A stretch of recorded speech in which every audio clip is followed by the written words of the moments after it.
주 예수 그리스도 이름으로 축복합니다. 아멘.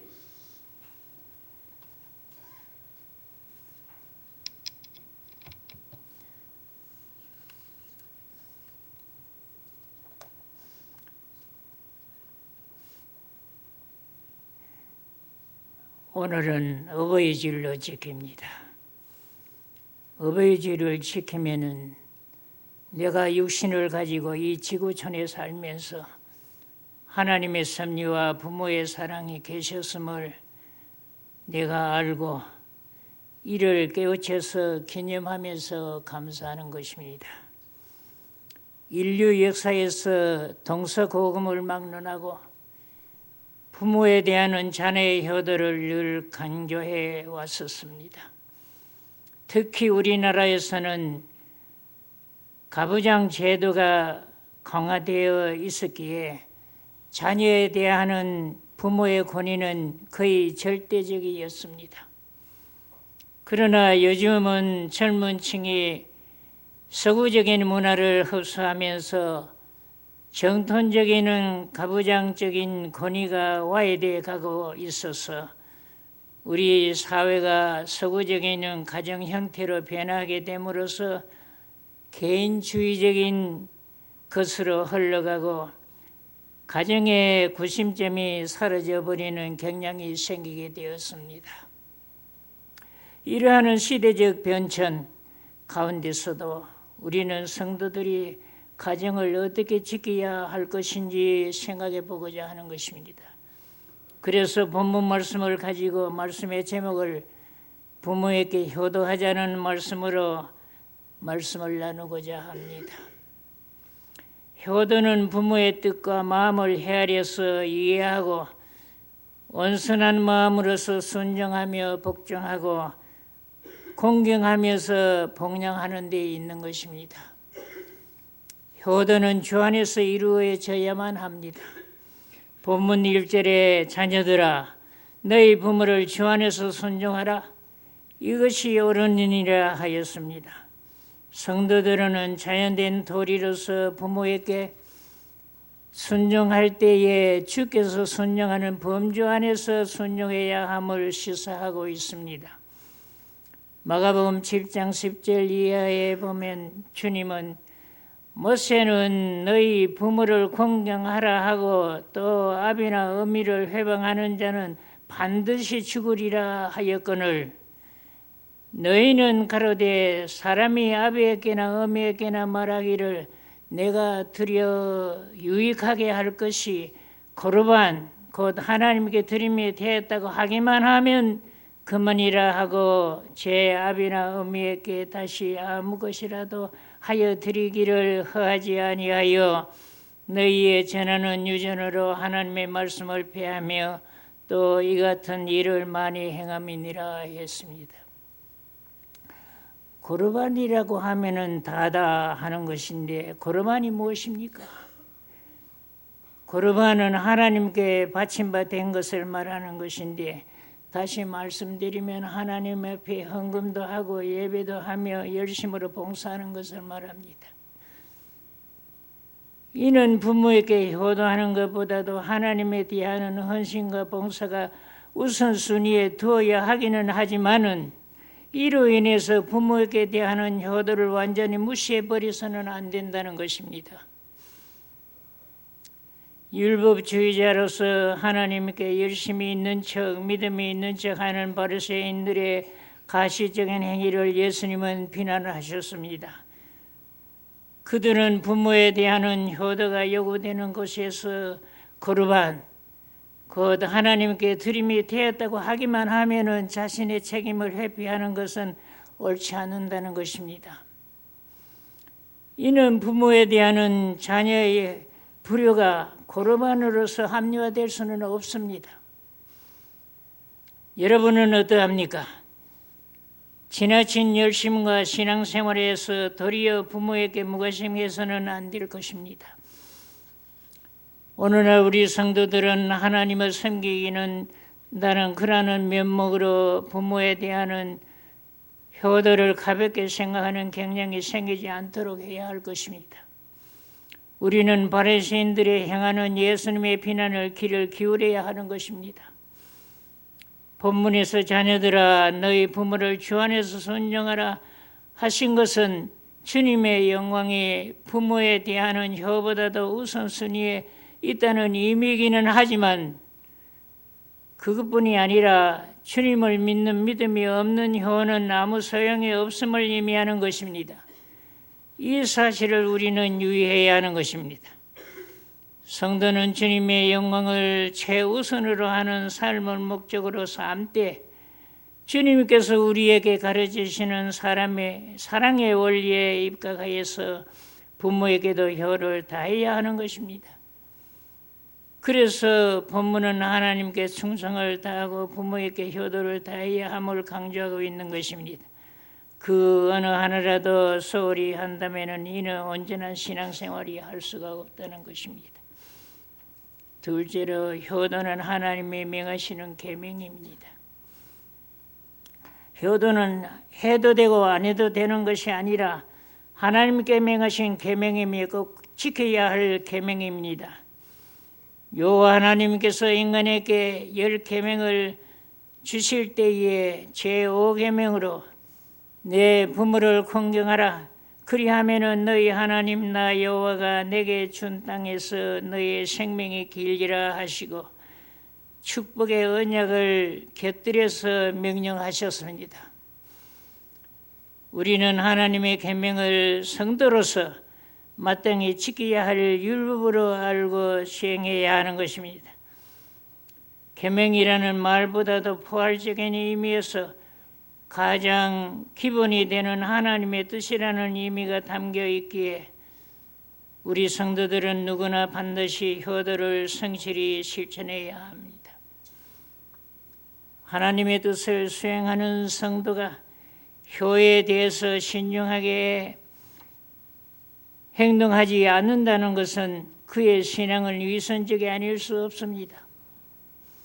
효도는 곧 하나님의 영광을 드러내는 가장 우선시되는 덕이기 때문입니다. 부모에게 효도하지 못하고 불효한다면 하나님의 성실히 섬긴다고 할 수가 없을 것입니다. 요한일서 4장 20절에 누구든지 하나님을 사랑하느라 하고 그 형제를 미워하면 이는 거짓말하는 자니 보른바 그 형제를 사랑치 아니하는 자가 보지 못하는 하나님을 사랑할 수가 없느니라. 우리가 이 계명을 주께 받았나니 하나님을 사랑하는 자는 또한 그 형제를 사랑할지니라 하였습니다. 이 말씀에 빗대어 볼 때 하나님을 사랑하는 하고 경건하다고 하는 자이면 부모를 사랑하고 경외하는 것은 당연지서가 아닐 수 없습니다. 성도가 부모에게 효도를 실천하지 않으면서 보지 아니하는 하나님께 충성한다는 것은 거짓이 아닐 수 없습니다. 부모에게 효도를 다하지 않으면서 교회에 열심을 다니면서 봉사한다고 자랑한다는 것은 자신이 위선적인 사람이라는 것을 알아야 할 것입니다. 셋째로 효도는 축복의 기원이 됩니다. 본문 3절에 이는 너희가 잘되고 땅에서 장수하리라 했습니다. 이는 신명기 5장 16절에 말씀한 대로 10계명 중에 제5계명으로서 너는 너희 하나님 여호와의 명하는 대로 너희의 부모를 공경하라. 그리하면은 너희 하나님 여호와가 내게 준 땅에서 내가 생명이 길고 복을 누리리라 하셨던 이 말씀을 다짐하고 있습니다. 효도는 인간의 의지로서 온전히 이루지 못합니다. 공경심이 있어야 하고 온유한 마음씨가 있어야 합니다. 그래야 부모에게 순종하고 공경하며 효도할 수가 있는 것입니다. 성도 여러분, 우리는 지금까지 잘못된 효도관을 가지고 있지는 않습니까? 참된 효도는 그리스도의 사랑을 가지고 온유한 심령으로 부모에게 봉정하는 것입니다. 예수님은 말씀합니다. 온유하는 자는 복이 있나니 저희가 땅을 기업으로 받을 것이라고 말씀하셨습니다. 교만한 자가 복되니까 그렇지 않습니다. 온유한 자가 복을 받는 것입니다. 넷째로 효도는 사회 도덕의 기초이기 때문입니다. 인간이 살아가는데 기본 계명이던 이 10가지 계명은 호렙산에서 하나님이 모세에게 돌판에 새겨서 주실 때에 두 돌판에 나누어 주셨습니다. 첫째 돌판에는 인간과 하나님과의 관계를 다루는 4개의 계명이었고, 둘째 돌판에는 인간과의 관계를 다루는 6개의 계명이었습니다. 이 둘째 돌판의 계명은 대인관계의 계명이어서 부모를 공경하라는 것인데, 이는 사람이 살아가는데 가장 우선적이고 요긴하는 계명이기 때문입니다. 내가 존재하고 있다는 이 근본은 부모님이 계시기 때문이었고 하나님의 섭리가 계시기 때문이었습니다. 자신의 근본을 알지 못하면 효도는 옳게 할 수가 없을 것입니다.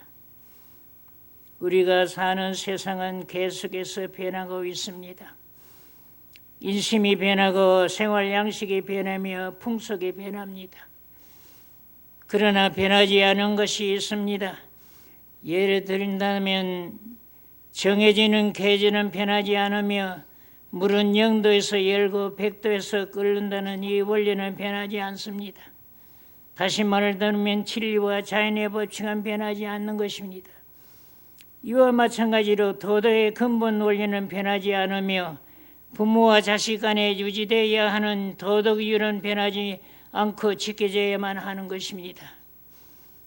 사람이 세상에서 태어나서 제일 먼저 맺는 인간관계는 부모와 자식 간의 관계입니다.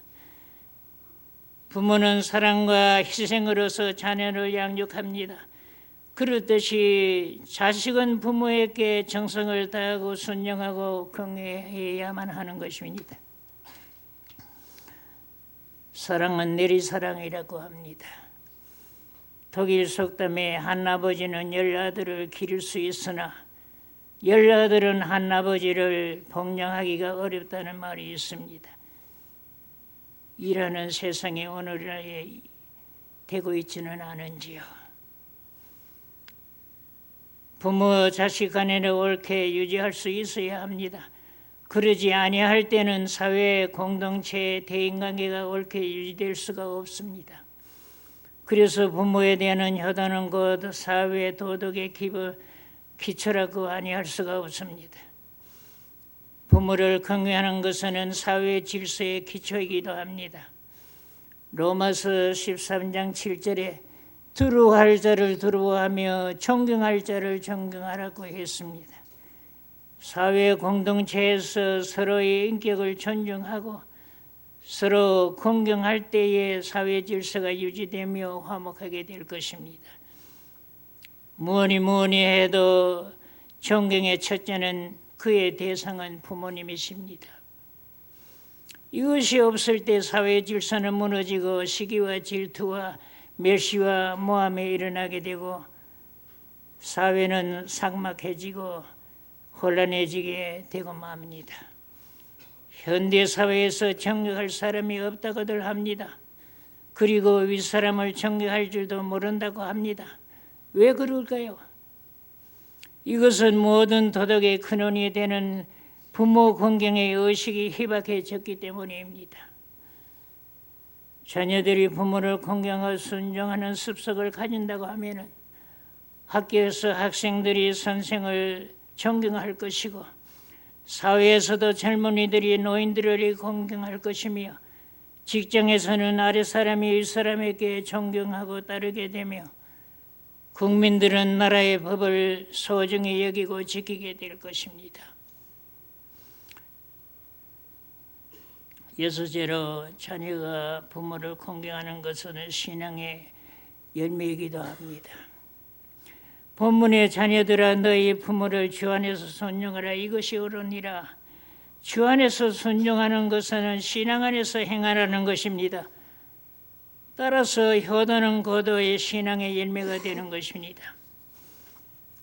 우리가 신앙에 있다는 것은 결코 추상적이지 않습니다. 현실적이어야 합니다. 눈에 보이는 육신의 부모를 섬길 줄도 알아야 하늘에 계시는 하나님을 섬길 수 있는 것 아닙니까? 부모님과의 올바른 관계는 하나님과의 올바른 관계를 맺는 첩경이 되는 것입니다.